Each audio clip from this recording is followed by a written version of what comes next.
Hey, so in this video, I'll just be going over how I made the facial animation system. I wouldn't really call it a tutorial, but if you're looking to follow along, you're gonna have to be pretty proficient at both Blender and Unreal Engine.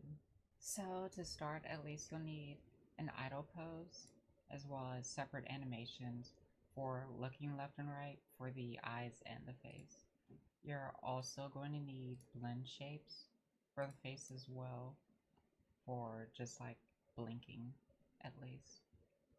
Later on, I'll bring up how I handle cloth physics, but that's just extra. In UE, you're going to want these three functions.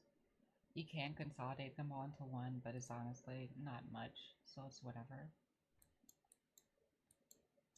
But for head and eye turning, we're just shuffling through an integer at random based on a random interval at the end to replay it. For blinking, we also shuffle through two different states based on functions, being a normal blink and a gaze. For the code, though, let me zoom out a little. So for the code, you'd actually want to set up a timeline and lerp your blend shape. But I'm honestly pretty lazy and still tweaking the values for a stop motion effect for the eyes. So once finalized, I'll also be doing the same. For the animation blueprint, you'd want to start with like a basic setup of casting to the actor and tracking its variables. Granted, you can use the player character reference to get the variables, but it's prettier this way, and using UE's coding system can honestly make you pretty OCD.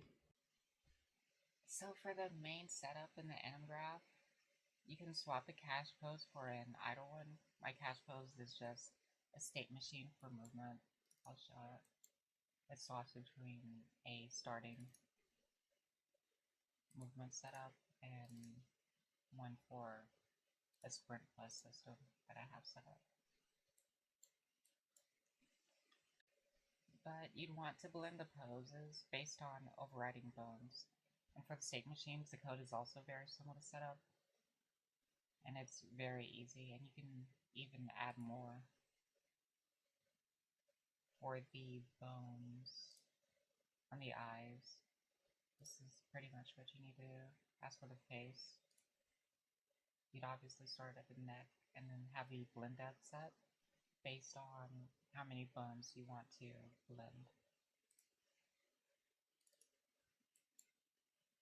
And this is the code for transferring between the states, between the animations.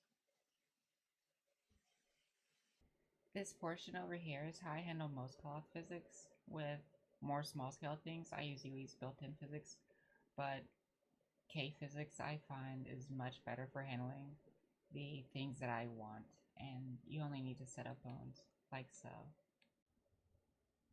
Also, slight update on the run animation. It's looking a lot better, and I only need to set up a different animation for Sprint Plus. The system in general for the running and sprinting was like designed based on Devil May Cry. And with that, I'll see you later.